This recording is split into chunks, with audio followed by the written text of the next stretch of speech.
It's Andre for the High Performance Academy. We're here at PRI with Shane T, one of the highest profile EFI tuners, I guess, anywhere around the world. He's known for tuning some of the fastest EFI powered drag cars anywhere. One of the ones that jumps to mind is Econo Racing and Gary White with their Supra, current world record holders for a sport compact car with a 615. Shane, you've got some pretty impressive achievements all around the world. Your name pops up everywhere. Let's start with the basics. How did you get involved with tuning? Well, first of all, thanks for that introduction. That's really nice of you to say, but it also totally sets me up for failure, so thanks for that. No problem. How did I get started? My dad was an auto shop teacher, so I sort of was, and he had race cars when I was a kid, and that sort of predetermined my future, I think, and made me gravitate towards cars and race cars. And growing up, I worked on a couple of pro-modified cars, which kind of like your top door slammer in Australia, or pro mod now. It wasn't pro mod then, but that kind of got my foot in the door of the racing part of it. Because my dad was an auto shop teacher, I was always interested in engines, and the stuff that I could afford for engine management was carburetor and a distributor. But I had a pet project that I did where I put a supercharger on a go-kart engine, and one of the guys that worked for my dad actually told me about fuel injection and how it would work better than the carburetor that I was trying to use, which didn't work at all, to be fair. And at the age of 14, him and I began building our own little engine management, or electric, let's say, fuel injection system, and I just never really got away from it. I worked on regular street cars, and when I had the opportunity to come and work for MoTeC in 2001, that was my foot in the door of being able to do it professionally and work on race cars and use real engine management. So at the time you got the opportunity to go and work for MoTeC, obviously they weren't getting you involved for your ability to tune go-kart engines. How did that sort of take your learning, your knowledge of EFI and tuning to that next level? Well, look, I was luckily able to convince them. You should talk to my boss, or my former boss, Jim. I don't know how he finally I think I just basically wore him down. I mean, I told him how I was qualified, which I wasn't, which they knew, but I just kept coming back every day. And after about a month and a half, I think he figured, this guy's going to hang around here this much, we might as well fucking put him on the payroll and have him do something productive. So it was the annoyance technique that you used to actually get the job? Yeah, and actually I use that frequently throughout almost everything I do. People that know me well recognize that character trait in me quite often. Persistence often pays off. So let's talk about getting involved with the actual dyno tuning and extending your knowledge there. How did that work out at MoTeC? The way it worked at MoTeC was I was already doing my own tuning stuff. I had run several engines for myself on the dyno just to try and learn with carburetors and, like I said, distributors. And I was able to then take my vast amount of experience working on street. And when I say street cars, I don't mean street race cars. I mean everyday driving cars with electronic fuel injection on them. And I understood fundamentally how it worked, but I did not have the schooling and education that I needed to know at a really fine level how it functioned. My coworker, Simon Wagner, who's still at MoTeC USA, had all of that education, but didn't have the experience level that I had. And we had a really good, and still do, rapport. And we both were trying. He was there maybe a couple years ahead of me, but we still were trying to grasp everything and really understand it. And we worked together like brothers. I was able to give him the experience of, here's what I know it's going to do. And then he was able to help me on the educational side of it to understand it and work out why it did what it did. So it was a huge learning curve, not to mention the fact that, they had me tuning everything that had a MoTeC on it that someone hired MoTeC to go do a project with in the States. I did every single one of them for 5 years.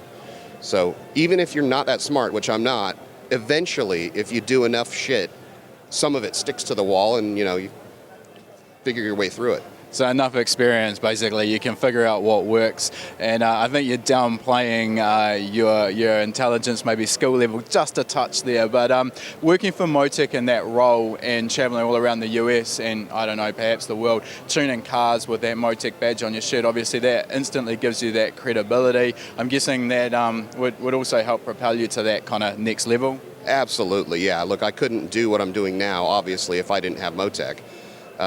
Because just like you said, when you walk in the door, or even when you make a phone call.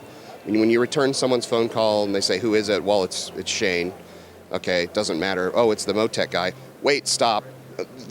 Hold the phone. Let me get the guys in the back of the shop. Don't hang up. Let me go get him. I still have that now, but MoTeC gives you that instant credibility. And guess what? When you walk in the door to come and tune something, you don't get a bunch of questions about why you're doing or how you're doing or do you think that's the right way. It's just, dude's here for MoTeC. He's going to be the guy that knows.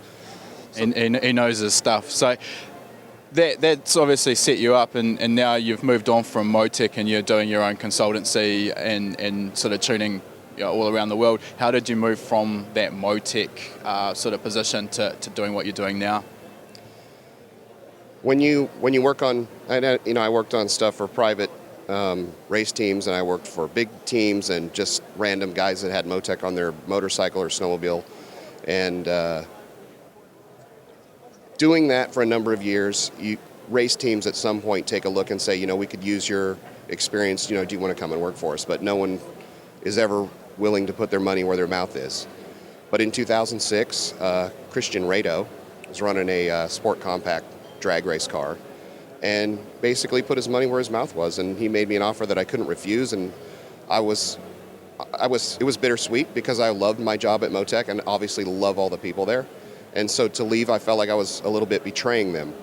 But it was the right move for me in the end because it let me do what I'm doing now. And I still have a great relationship with the guys at MoTeC, as you can see. And, again, I couldn't do what I do now without them. Moving on from Christian Rado's cars, the Sport Compact drag racing scene over here kind of died a little bit. Died, yeah. So where did you go from there? How did you continue?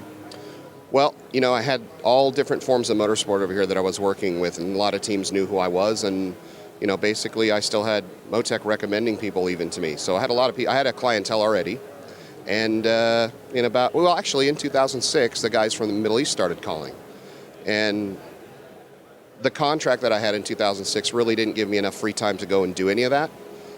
In 2007, I worked for a sports car team in Grand Am, and the contract that I had gave me more freedom. And they made me in 2006, they wanted me to come to the Middle East. It was Sheikh Khalid that wanted me to come, and I didn't know it at the time who it was, but anyway, they wanted me to come and work on some sand cars, and I just didn't have time to go, and I think they thought by me saying I didn't have time, I wanted more money, and they made me a really, really good offer to come and do it, and I declined because I didn't have the time. But in 2007, I started getting some calls from them again, and I knew what the offer was the year before, so I threw it back at them, and they went for it. So I worked first for the Kanu team in Bahrain, and then immediately upon landing in LA, Sheikh Khalid called me, "I want you to come and tune my Super." And then that was actually the first Super to go in the sevens outside the United States. It's a really good opportunity or good example, I guess, of being in the right place at the right time and everything just falling into place. It does seem like, and that is absolutely an element of it. All along, everything I've done, starting with beginning at MoTeC, it's been right place, right time. But having said that, it also took a lot of time learning, a lot of knowledge. I mean, you could be at the right place at the right time, but you still kind of have to be able to bring it to make it all happen. Yeah, you still obviously got to know your stuff, and that's been well proven. Now, what I see from the outside is you've obviously got a big presence in that drag racing marketplace. You're obviously also involved in just about every other form of motorsport and tuning. Do you have a personal favourite or a passion? Yeah, I mean, I was a drag racing fan before I started working at MoTeC, and that's the kind of cars that I always have the passion for. I would say that honestly, working in the field of drag racing it's really fun, but it's really sort of totally spoiled me for being a fan. I mean, I can't really go to a race and watch it because I'm not really interested in before I would be happy to go to a race and only watch. I'm not very good at watching now. If I'm not doing it, I kind of don't even want to go watch. Now, I want to talk a little bit about your remote tuning, which you're also pretty well known for. Before we move on from the drag racing, I just want to get a bit of insight. The likes of the Econo Racing Supra, making a Sport Compact car go that fast, what are the challenges you're facing? With remote tuning, or you mean just in general? No, just in general, before we get onto the remote tuning, just your general sort of challenges getting a car to go down the track that damn quick. Any drag race car, doesn't really matter what it is, and it doesn't really matter what class it is. Your challenge is always the same. Your challenge is applying the amount of horsepower that you can make, which typically in a drag car is more than you can use, at least initially, and finding a way to make that amount of power that you are able to use through the tire work and not overpower the racetrack. And the problem is, in some categories, the tire and the ground are relatively easy to work with, and if the tire's very, very stiff like a drag radial, the tire doesn't, it's got grip and that's it. In classes where you use a drag racing slick, the tire acts like a spring. And so you not only have to control, it's not just about the grip, because if you wind the spring up and you don't keep it wound up tight, then it shakes back and forth. It's not dampened. So that's the struggle that you have with a high-powered car. And the Canoe team has a bunch of different cars in different classes. The independent rear suspension car, that is a factor, but it's underpowered compared to the 10.5 car. So it's only a problem for the first few feet, and then you can put whatever you can get, however much power you can make. And slower cars are that way. The big cars, like the Pro Mod cars and the 10.5 car, the struggle is always the tire. And in fairness, like every form of motorsport, that's the case. I mean, it doesn't matter if it's NASCAR, Formula One, whatever. The limit of how quick you can go is typically the tire. So you can make more power than the track can handle. It's a case of just managing how that's put to the track. And I'm guessing you'd be working quite closely with the crew chief doing the clutch, etc., on a clutch car to make the whole package of power versus the chassis work together. Absolutely right. Yeah, the engine part of it I have totally figured out, and I can make the engine management do whatever we need to do to control the horsepower. But at the end of the day, it still has to work with the clutch setting and the chassis. And you can't only be an engine management guy and work on those cars, because at some point, some amount of look, I can't do my job if the clutch and the chassis don't work. And so I'm not an expert at the clutch and the chassis, but because of the fact that you have to deal with that all the time with the part that I am good at, you sort of cross-pollinate yourself a little bit. And so consequently, even if the chassis and clutch guy wasn't there, which fortunately, like the Canoe team, we have one of the best guys in the world, Eric Luzinski, doing that. I still have a pretty good understanding of what we're supposed to be doing with the rest of it, even though that's not the actual job that I'm doing. Okay, so let's move on to the remote tuning part of your job. That's a big part of what you're doing from what I can see. How did that come about? Necessity Breeds the mother of invention, I guess, right? So about 2006, when I was working on the Sport Compact team and didn't have a lot of time to go work on different cars all over the country, I had some clients that I basically forced to use remote tuning. I had a friend that did IT work and told me about some software that he used that allowed him to log into the servers remotely and make changes. And a light bulb came on in my head, and I thought, well, if I had control of the laptop, why couldn't I just hook it to the car and control it with another laptop? There'd be no difference. I tried it, sort of tested the theory with one of my own personal engines on an engine dyno, and it seemed to work. And I basically told these guys a few months later, listen, I'm not coming to tune the car. You have to try it on the internet. And we did, and they loved it, and that was the first one I ever did.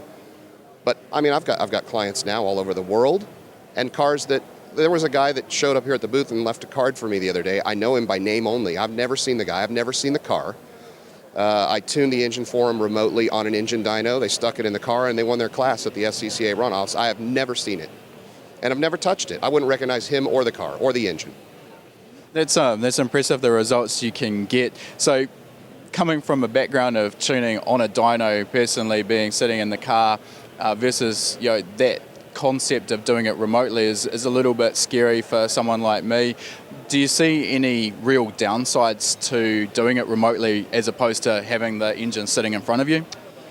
I mean, obviously you can't look at the engine, so you've got to have somebody else on the other end that's competent enough to look at stuff and say, hey, this is falling off, let me tighten it or whatever. But believe it or not, I don't actually see any downsides to it. As a matter of fact, there are some advantages. Now, I should say the only reason that I'm able to do this job that way is because with a MoTeC, they show you enough information that you can see everything that's going on. You don't have to physically see it to tell what's happening.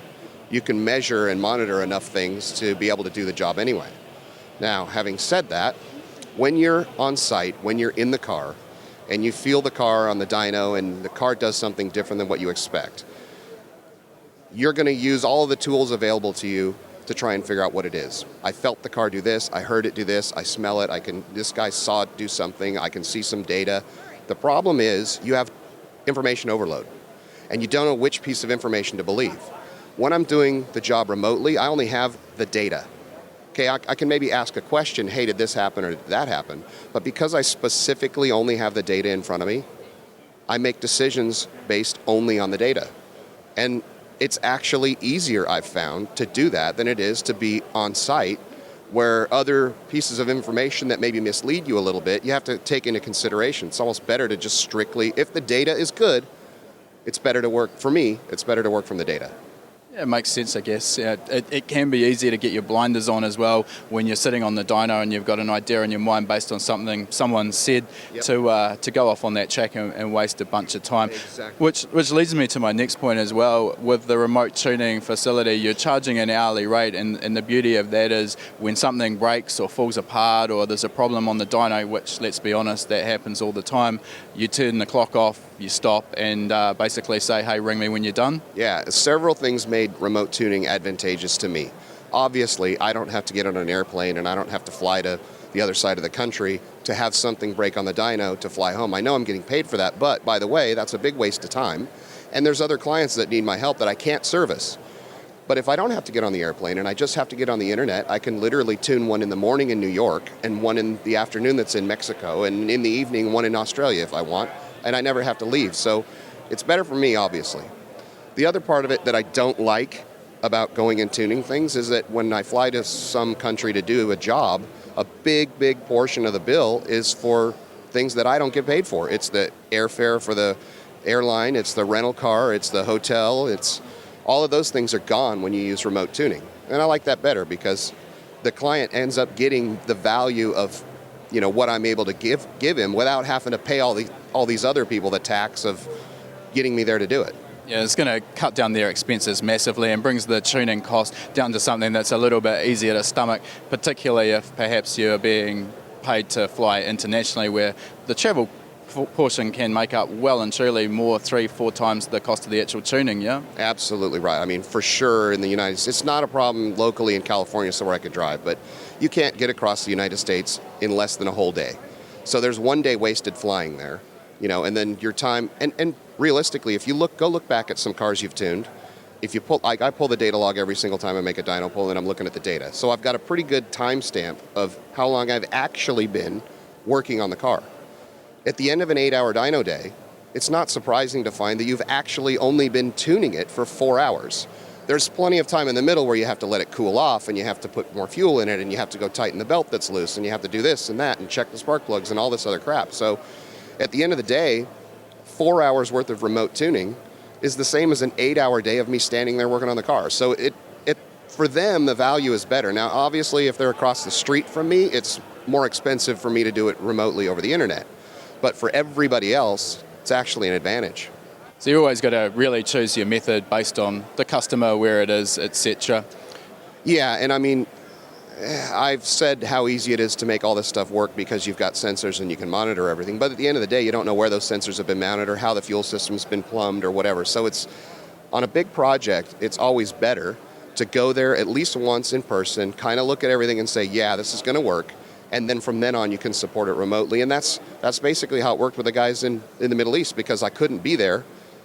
So I needed a way to be able to check things if I wasn't going to be at a race, or even if they change the engine, and just to make sure it's going to run, make sure the calibration's right, they have things plugged in. I think you would be pretty amazed at some of the stories that I could tell you for things that I've found wrong with a car over the internet from 5,000 miles away, and told someone standing in front of it, turn around and look and see if this is what's going on. And they go, oh yeah, it is. Like, I'm on the other half of the earth. Perfect example, they run the Supra one race and all of a sudden it won't run and it's misfiring and they know what's wrong with it. Get on the internet, look at the data, man, everything's right. Pulse width's right, timing's normal, everything looks good, except the position of the intake cam. The MoTeC monitors the position of the cam sensor signal versus the crank. Well, the the signal's not in the same spot as it always is. And then when I put the graph up and watched what it did on the run, it was normal and then changed itself. So I'm like, hey, now remember, this is a Supra. Cam gears are right, the first thing you see when you open the hood. So I'm, hey, go see if the intake cam bolts are loose on the adjustable gear. They go over and look and go, yep, and there's a smear where the nut drug the, across the aluminum. So it's not only been that, there's a whole lot of stuff that, I've said, hey, something's weird in the data, go check this. And sure enough, someone at the car says, oh, wow, yeah, that's a problem. We got to fix it. It's really interesting hearing these stories, and certainly that remote tuning technology is something I'm really interested in trying out for myself. If someone out there would like to get in touch with you and get more information about it, maybe hire you for your tuning knowledge, how would they get hold of you, Shane? Just how do you get a hold of anybody, right? The internet, I got email, shanetech@yahoo.com, website, telephone number. Facebook's pretty popular now, message somebody on Facebook, so yeah. Any one of those methods is useful. I'm sure if they want you that badly, they'll find a way of getting in touch. But thanks for chatting to us today, Shane. It's my pleasure, man. I'm happy to have you guys here to talk to be fair. Cheers. Cheers. For online tuning courses, visit learntotune.com.